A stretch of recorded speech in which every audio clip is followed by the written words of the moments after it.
Incroyable. Incroyable, je peux rester comme ça des millénaires. Je peux même me déplacer comme ça. Vous croyez pas? Regarde, regarde comment je me déplace.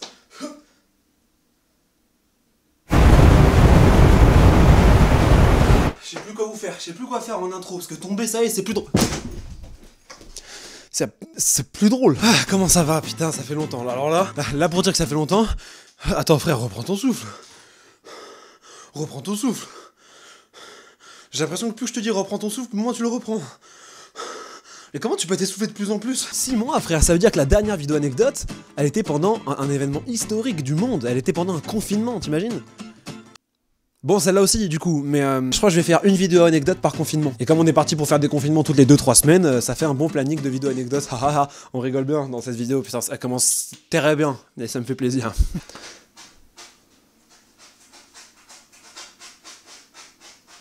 Salam, excuse-moi, c'est une litière ou un relais 500 mètres cross au collège? Et il s'en est passé des choses en 6 mois, putain, qu'est-ce qu'il s'en est passé des choses? J'allais faire un recap de ces 6 mois, mais vous avez... Faut me suivre, frère. Faut me suivre. Faut me follow sur les réseaux, faut regarder toutes mes vidéos. Un peu agaçant ce perso, non? Avec Benji, on a pris un local, on avait nos bureaux. En 6 mois, on s'est fait virer des bureaux, on a dû lâcher les bureaux. Ça, c'est une autre histoire, on en reparlera peut-être dans une autre vidéo. Instagram! Pardon, excusez-moi, c'est sorti comme ça faisait longtemps que je vous avais pas demandé de vous abonner à Instagram. Putain, ça fait du bien là. Non, en 6 mois, on a passé les 100K sur Insta. On a passé les 300K sur YouTube. On a passé les 10K sur Twitter. Les 220K sur TikTok. Un peu chiant, faut que j'arrête. C'est quoi la prochaine étape? C'est le million ou quoi? C'est un peu l'objectif, je vais pas vous mentir. Donc dès maintenant, allez, on s'abonne, on met la cloche. Si c'est pas déjà fait, on fout le pouce bleu. À 35K like sur cette vidéo, on part en Australie faire une clé de cou à un Australien. Bref, vous l'aurez compris, il s'en est passé des choses en 6 mois. Et je peux vous dire qu'on est loin d'avoir fini. Parce que moi, je suis dans une optique de continuellement en faire trop. Donc là, il y a des trucs qui vont arriver, vous allez pas comprendre. Vous connaissez le bonhomme, vous savez très bien que la suite va être sympa. Donc abonnez-vous, mettez la petite cloche quand même. Ah, c'est bon, ça y est! Et vous savez très bien comment ça marche, vous avez vu le petit truc en bas à gauche au début de la vidéo et vous avez tous fait ah, encore une OP! Il fait que des OP celui-là!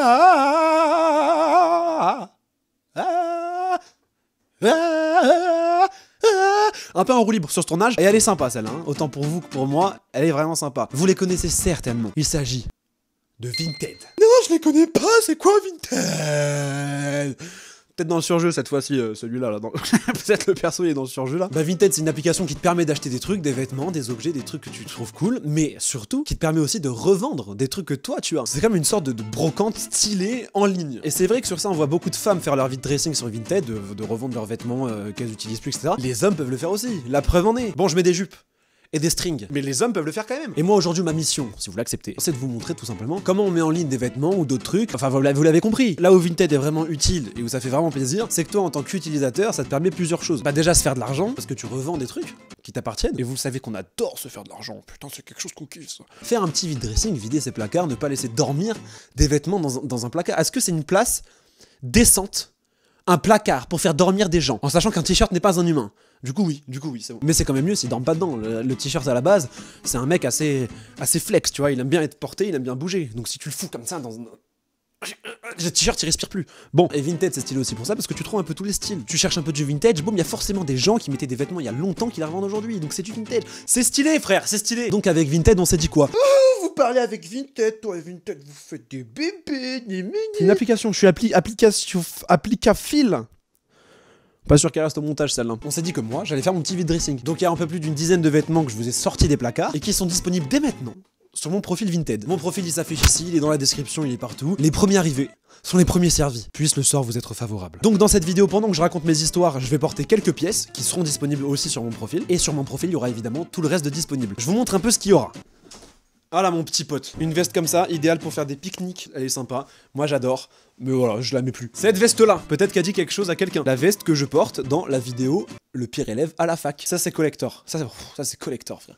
Collector frère. Des petites chemises que je mettais avant, que je mets plus, voilà. Cette chemise là aussi, petite chemise en jean noir basique, mais collector encore. C'est la chemise que j'avais sur la vidéo Le pire mec dans le métro, tout premier épisode, à Toulouse. C'est celle-là, collector, ouais c'est bon. Un pull, lambda, mais que j'ai porté, donc qui n'est plus du tout lambda, collector. Cette petite veste de survêt cintrée au corps, et c'est aussi la veste que je portais sur Le pire élève à la fac, collector. Ça, J'ai fait beaucoup de foot avec ça. Ça vous augmente le niveau de 2 à peu près. Petit t-shirt sympa. Deuxième petit t-shirt sympa. Dès maintenant, tout ça est disponible sur mon profil Vinted.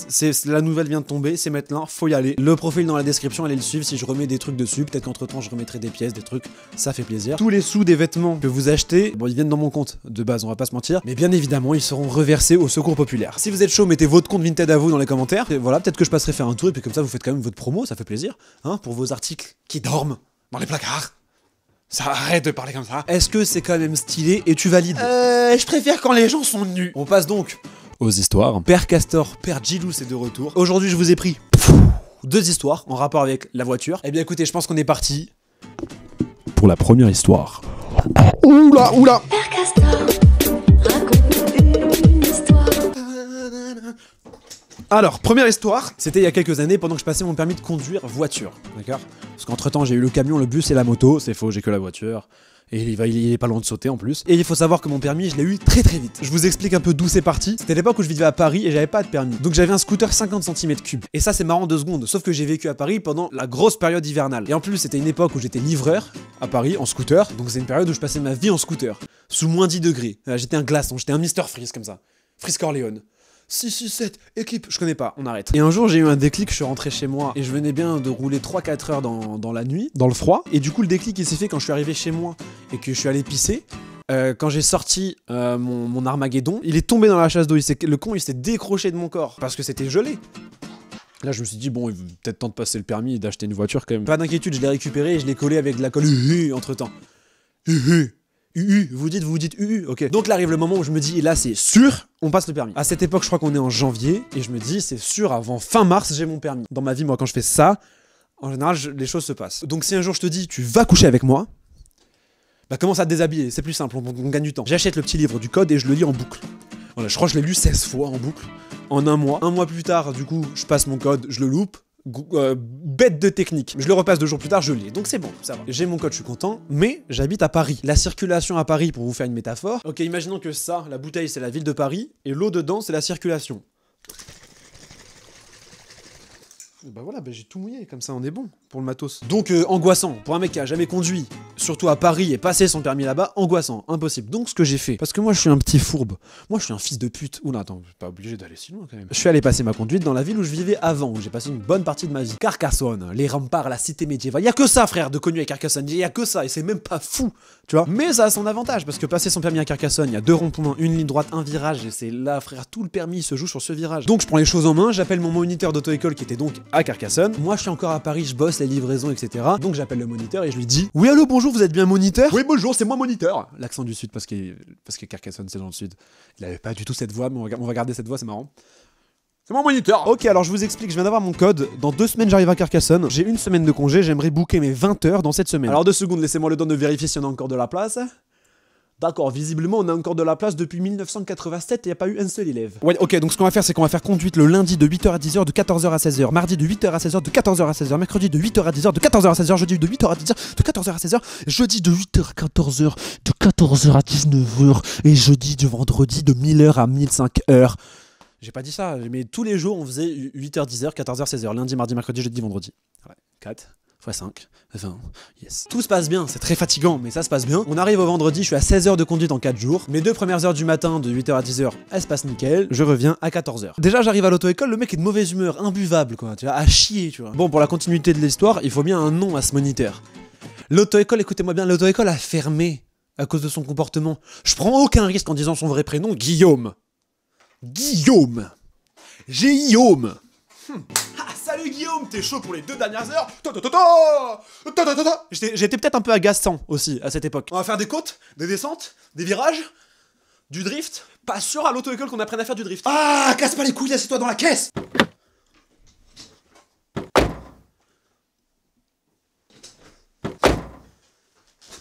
Mais Guillaume, qu'est-ce qui se passe?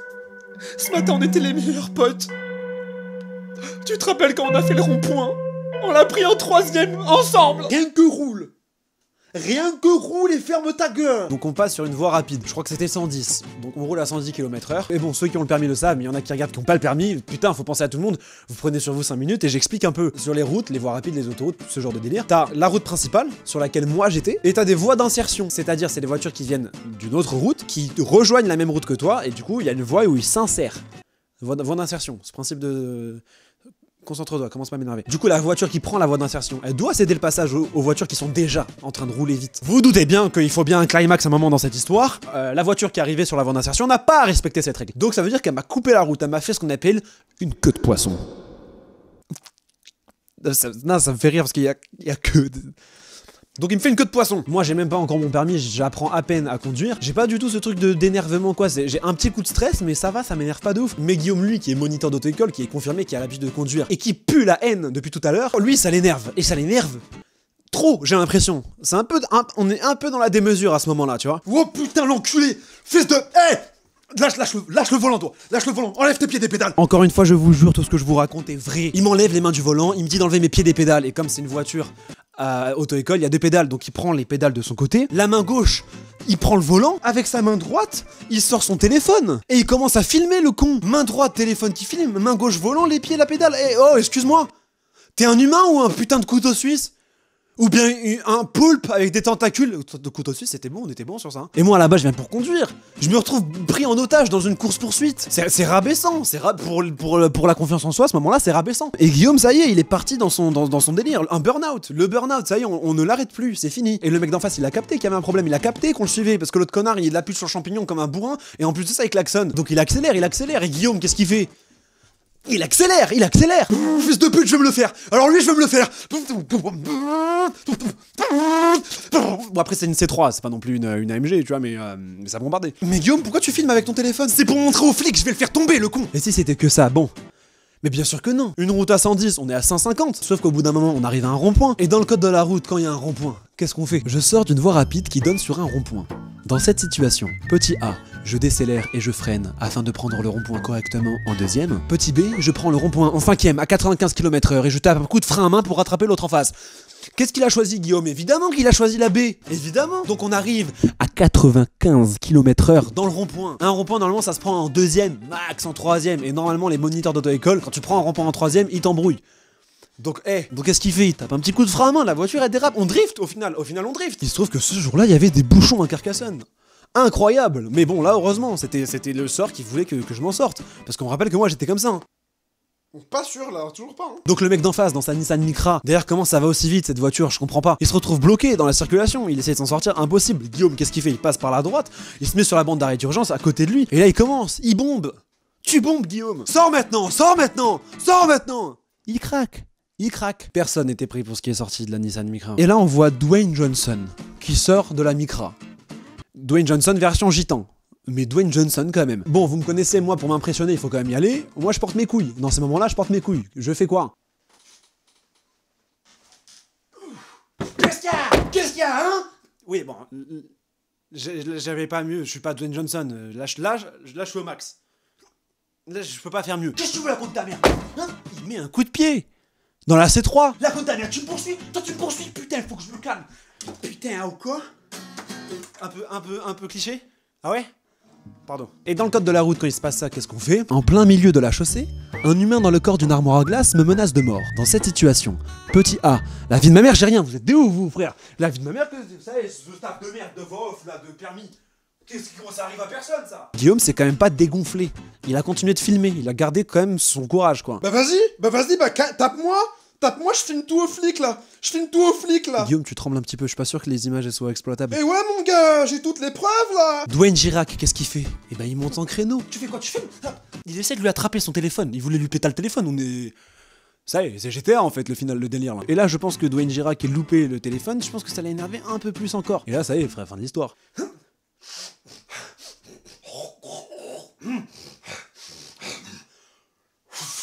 Il lui a lâché un molar dans le visage. Je m'en remets pas, des années plus tard, je m'en remets pas de ce truc. Je vous jure, il a fait ça. Voyez, messieurs les policiers, il m'a craché sur le visage. Vas-y, on prend 2 secondes juste pour imaginer, moi, à ce moment-là. J'étais entre le rire parce que Frère, c'est pas tous les jours qu'on voit un retournement de situation comme ça, faut pas se mentir, c'est digne des plus grands scénars. Et en même temps, bah, frère, j'ai pas envie de vexer Guillaume. Tu vois, donc...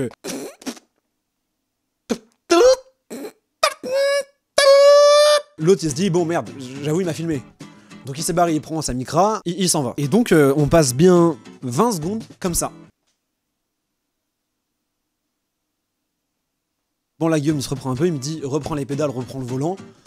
Sage décision, Guillaume, on va pas se mentir. Et du coup, je pense qu'il avait un peu honte, il était un peu vexé, et il a essayé de me parler en mode tout va bien, on va réagir en fonction, je contrôle la situation. Il a fait cette voix. Ok, bon, tu reprends le volant, et tu nous emmènes au commissariat. Il essayait à tout prix de tout garder en lui, tu vois, mais ça marchait pas du tout. Moi, je suis là, je conduis, tranquille, et à côté de moi, j'entends ça. Bref, on arrive au commissariat, on gare la voiture, et au moment où on gare la voiture, qui c'est qui sort du commissariat? Salut Guillaume.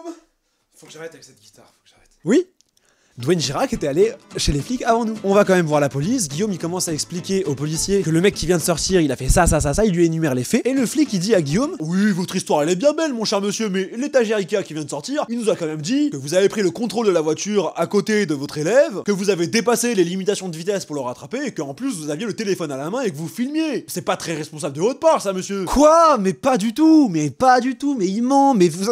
Je viens de me rappeler, c'est pas à moi que c'est arrivé, c'est à un collègue, j'ai oublié, je sais pas pourquoi Guillaume, il a vite lâché l'affaire, et je pense que c'est une bonne décision encore, Guillaume. C'est bien, franchement, tu t'améliores de fou dans les décisions, je trouve. Le lendemain, donc samedi, je passe mon permis, je l'obtiens, tout va bien, tout est bien, comme on dit, qui finit bien. Enfin, en tout cas pour moi, parce qu'un mois après, je retourne à l'auto-école pour des papiers, l'auto-école inexistante, plus d'auto-école. Et Guillaume, on l'a plus jamais vu dans la ville. C'est comme comme un fantôme qui rôde, comme ça, tu vois.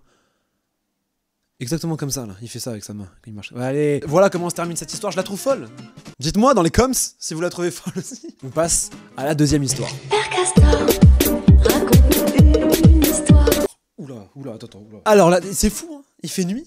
J'ai remarqué, j'ai commencé, il faisait jour. Je sais pas comment je fais pour tourner de cette manière. Bref, la deuxième histoire, elle est assez courte, mais ça me fait trop rire. Je voulais vous raconter. En plus, il y a une petite vidéo à l'appui.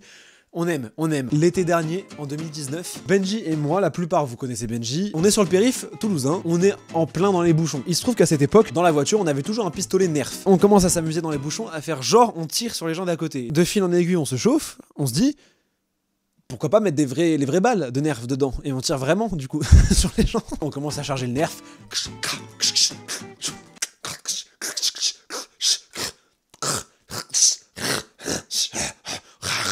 Le Nerf est chargé, je conduis, hein, mais je sors mon téléphone. Attention, ne faites pas ça. Voilà, c'est une manière un peu plus sérieuse de le dire. Je sors mon téléphone pour faire une story.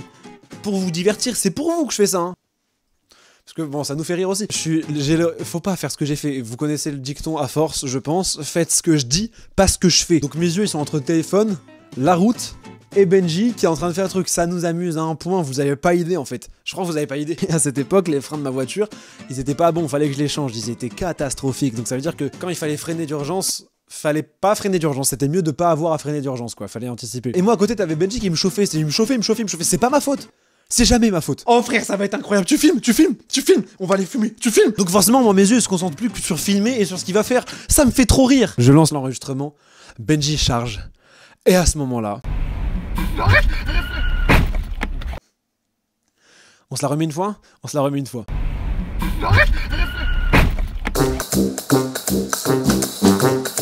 Ah, on a cartonné là. Là, on a bien cartonné. Je sais pas pourquoi Benji, il a fait ça. Je sais pas pourquoi il était comme ça. Donc moi, je sors de la voiture, je vais voir le mec d'en face. Le mec d'en face était déjà prêt à en découdre, limite. Bonjour, vous savez combien ça coûte? C'est mon travail, je suis taxi. Regardez ma carte de taxi. Je suis taxi. Vous savez combien ça coûte, ça, les réparations? Regardons ensemble la photo des dégâts.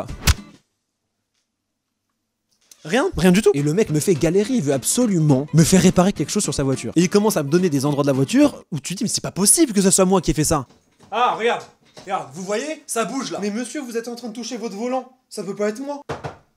Vous entendez le bruit? Ça faisait pas ce bruit là avant. Monsieur, c'est une chaise, on est dans votre salon là. C'est pas moi, c'est sûr. Ah, je commence à me dire, bon, il est un peu malhonnête, quand même. Le mec ne veut rien savoir, il retourne dans sa voiture, il passe des coups de fil. On est en train de créer un bouchon qui va jusqu'à Madagascar. Il en a rien à foutre, tu vois. Et là, je me dis, bon, on va arrêter de se foutre de ma gueule. Donc, ni une ni deux, je retourne dans ma voiture et je me casse. Ah ouais, la frère, je monte première. Je l'ai poussé jusqu'à 90 km/h la première. Et j'ai plus jamais eu une nouvelle de lui. Ce qui est normal, parce que je l'ai laissé sur le périph'. Et je suis pas peu fier, parce qu'il faut pas me prendre pour un con, quand même. Non mais ça va, j'étais jeune, j'étais con, j'étais inconscient un peu de ces trucs-là. 2019. Voilà, je pense qu'on arrive à la fin de cette vidéo. J'espère vraiment qu'elle vous a plu. Ça fait longtemps qu'on n'avait pas un peu discuté un peu de moi. Toujours ce principe de moi. Je vous rappelle que pour tout ce qui s'agit de Vinted, les vêtements, etc., c'est dans la description. On se retrouve très vite pour des nouvelles vidéos. Croyez pas, hein, les périodes où je mets pas de vidéo, des fois il y a plusieurs semaines, voire un mois, où je mets pas de vidéo et tout, je chôme pas. De toute façon, pareil, dans la description, il y a tous les réseaux. Donc quand il n'y a pas YouTube, il y a les réseaux. Je suis tout le temps là-bas, vous le savez, c'est bon. Tout le temps la même chose, fils de pute. Grosse ambiance en tout cas pour finir la vidéo. Et puis on va finir sur un dicton, vous connaissez le dicton. Vivez de la manière dont il vous le plaît le plus, mais quand même attention. Allez.